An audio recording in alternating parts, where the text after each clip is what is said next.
Adapun mazhab, ijma, qiyas dan lain sebagainya itu bukan sumber ajaran Islam.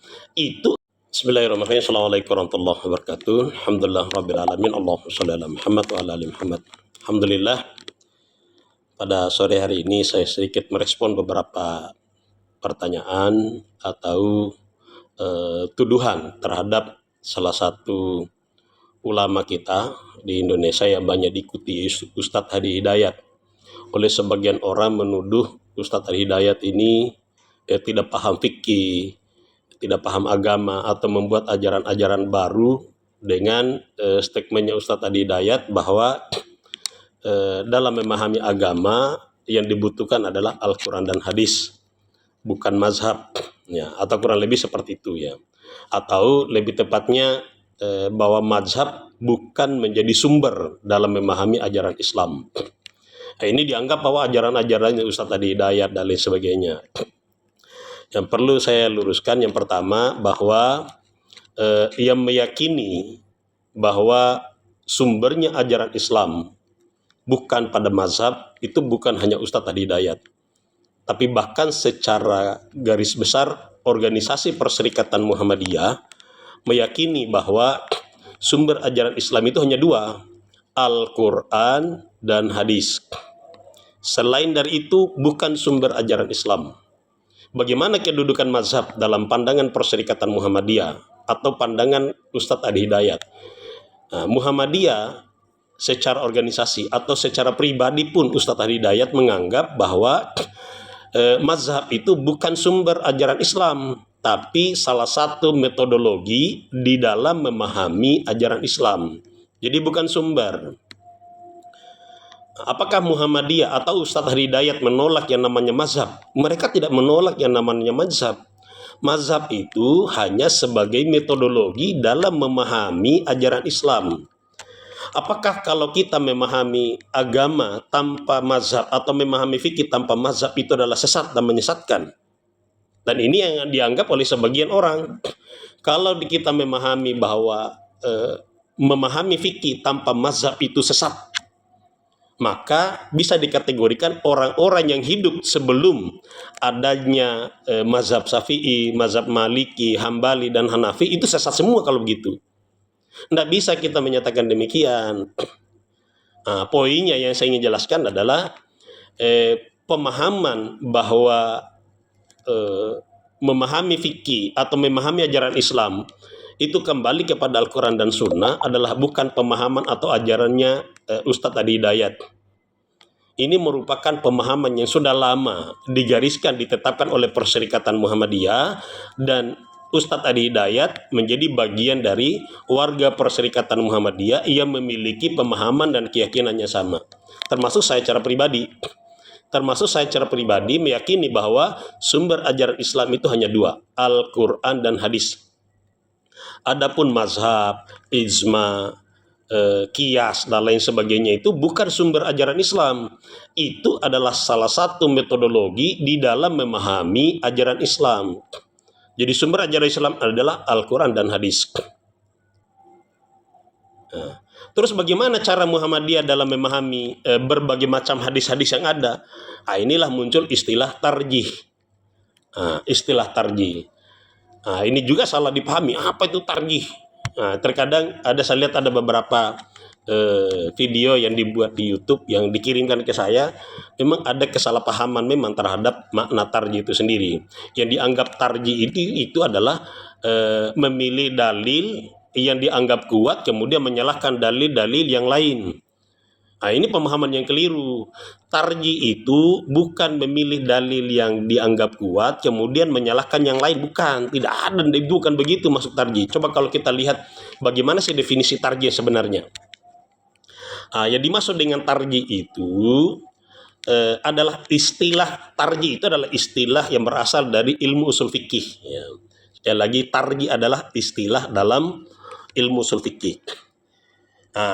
Yang pertama. Yang kedua, tarjih itu adalah perbuatan mustahil. Apakah semua orang bisa melakukan tarjih? Tentu jawabannya tidak.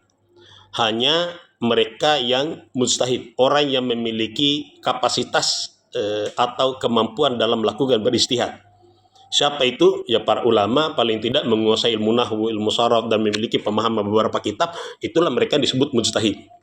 Ya pernah saya ditanyakan, apakah kita ini, contoh saya, termasuk mujtahid? Saya katakan, oh masih jauh dari itu. Kita bukan mujtahid. Mujtahid itu adalah ulama-ulama yang memiliki kapasitas dan kemampuan, memiliki ilmu yang sangat luas. Itu yang disebut dengan mujtahid. Nah, terus apa yang dimaksud dengan tarjih? Nah, ini yang kedua ya. Yang kedua itu adalah tarjih adalah perbuatan mujtahid. Hanya mereka yang memiliki kapasitas dan kapabilitas ilmu yang bisa melakukan tarjih. Apakah semua orang bisa melakukan tarjih? Tentu jawabannya tidak. Tentu jawabannya tidak. Nah, apa sih yang dimaksud dengan tarjih? Nah, dalam ilmu usul fikih yang dimaksud dengan tarjih adalah proses analisis untuk menetapkan hukum dengan menetapkan dalil-dalil yang lebih kuat atau rajih, lebih tepatnya analoginya dan lebih kuat maslahatnya. Kalau dalam bahasa sederhananya, ya melakukan perbandingan terhadap beberapa dalil-dalil qat'i yang memiliki kedudukannya sama. Contoh, hadis itu sama-sama sahih. Inilah yang dilakukan tarjih. Kalau antara hadis sahih dengan hasan tidak perlu ditarjih, otomatis hadis sahih yang dipakai. Kalau misalnya hadis tersebut memiliki sama kedudukan, sama-sama sahih, memiliki pemahaman yang sama, inilah yang dilakukan tarjih. Dalil ini yang dilakukan tarjih, yang dikaji dan melakukan perbandingan, dipilihlah mana yang lebih kuat, kemudian mengabaikan yang lemah, mengabaikan yang lain, bukan dianggap menyalahkan, enggak.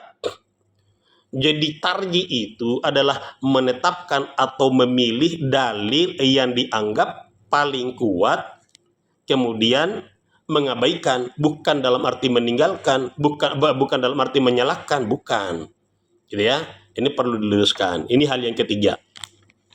Jadi hal yang ketiga saya luruskan berkaitan dengan tarjih. Tarjih itu sekali lagi, tarjih adalah analisis untuk menetapkan hukum dengan menetapkan dalil-dalil yang lebih kuat atau melakukan perbandingan, analisis terhadap dalil-dalil yang memiliki kedudukannya sama.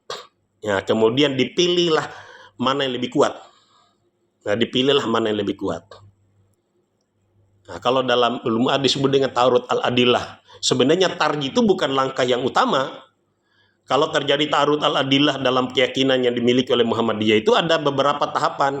Yang pertama disebut al-jam'u wa taufiq, kemudian at-tarjih, kemudian an-nasik wal mansuk, kemudian tawakuf.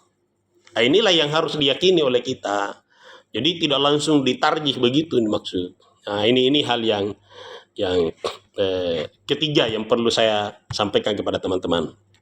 Terus yang terakhir, yang keempat, tarjih dalam lingkungan Muhammadiyah itu diartikan lebih luas. Tidak lagi hanya berbicara tentang dalil-dalil tapi berbicara tentang setiap aktivitas intelektual untuk merespon permasalahan-permasalahan sosial kemanusiaan dari sudut pandang agama. Itu disebut dengan tarjih. Tentu sudut pandangan agama Islam. Jadi tidak lagi hanya berbicara tentang dalil-dalil tapi berbicara tentang setiap aktivitas intelektual untuk merespon persoalan-persoalan sosial dan kemanusiaan dari sudut pandang agama. Itu tarjih dalam makna yang diperluas oleh Perserikatan Muhammadiyah. Nah, mungkin itu yang sempat saya sampaikan. Nanti saya akan lanjutkan lagi dengan pembahasan lain. Poinnya saya ingin sampaikan pada teman-teman sekalian bahwa yang dimaksud oleh Ustadz Adi Hidayat bahwa untuk memahami Islam hanya merujuk kepada Al-Quran dan Sunnah, itu adalah sumber utama. Sumbernya ajaran Islam hanya Al-Quran dan Sunnah. Adapun mazhab, adapun qiyas, adapun ijma dan lain sebagainya itu adalah salah satu metodologi di dalam memahami ajaran Islam. Bukan dalam arti bahwa Ustadz Adi Hidayat menolak yang namanya mazhab. Mazhab dijadikan salah satu metodologi di dalam memahami, salah satu sumber untuk memperkuat. Nah, ini kan pendapat-pendapat ulama. Kalau dikatakan itu sesat orang yang tidak bermazhab, kalau begitu maka kita sama dengan menyatakan orang-orang yang hidup sebelum adanya mazhab ini sesat semua. Terus apa yang mereka pakai dalam memahami Islam kalau bukan Al-Quran dan Sunnah? Apakah mereka bisa memakai mazhab? Tentu tidak. Sekian. Nasrul minallah fatun qarib. Wabasyirul mu'minin. Assalamualaikum warahmatullahi wabarakatuh.